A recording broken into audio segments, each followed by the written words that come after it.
மன்னிக்கணும்.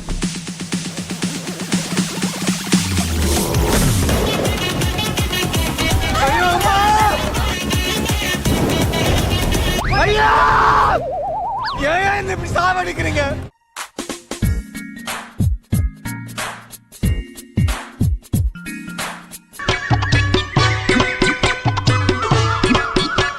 சொல்றாரு என்னங்க, எங்க அண்ணன் என்ன சொல்றாரு கேட்டு சொல்லுங்க.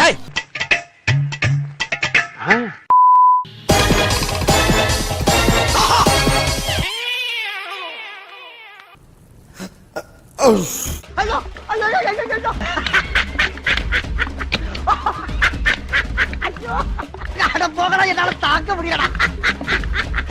ரொம்ப குஷியோ? லவ் ஓகே ஆயிடுச்சுல? அட பாவிகளா, என்னடா நடக்குதுங்க?